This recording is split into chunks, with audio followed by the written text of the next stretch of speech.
Beyond beads, there are several ways to use wool or yarn for OT activities. Here are the top 10 OT activities using a woolen thread, and this is a whole bag of tricks. Welcome back.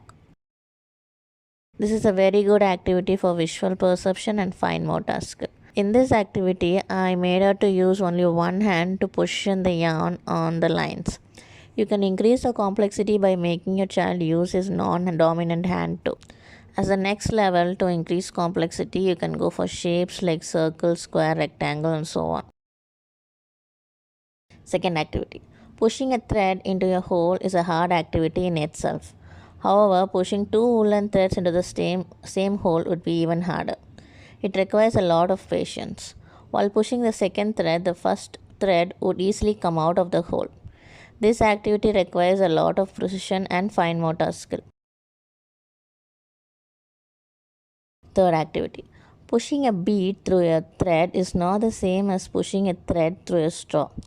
This activity improves bilateral coordination and fine motor skills. Bilateral coordination is necessary for activities that require the two hands to perform different actions simultaneously. For instance, like opening a bottle cap, buttoning a shirt, and so on. Fourth activity. This is a fun activity. Bound his two wrists with yarn thread and ask your child to free himself. This activity requires a lot of wrist stability and stamina.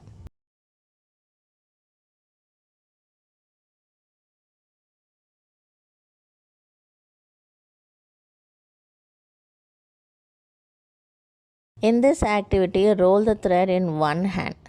Make sure it is not as tight as the previous activity. Hold down your child's other hand because they would usually try to use the other hand to get out of the thread. Now ask your child to wiggle his hand to get the thread out. Sixth activity. This activity combines hand-eye coordination, visual perception, fine motor skill, and wrist stability. Tie a circular object, preferably a slightly heavier one, on a string or a yarn thread. Create a small pendulum movement. Give a stick to your child and ask your child to hit the object to keep the pendulum motion going on. It is quite similar to beads activity. Use a punching machine, make some holes in a paper. Ask your child to push the thread through the holes like a sewing activity. To increase the complexity, you can give two similar papers so that the child has to align the holes in each paper to stitch them together. This activity is for wrist stability.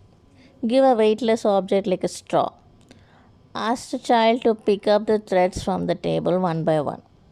If you want to increase the complexity, instead of picking it one by one, ask your child to pick all the threads together. It is hard to balance the thread on the straw while picking up the next one. This is a simple knot. Teach your child to make a knot with the yarn. Although it does not serve a specific OT purpose, it is very good for a lot of daily activities.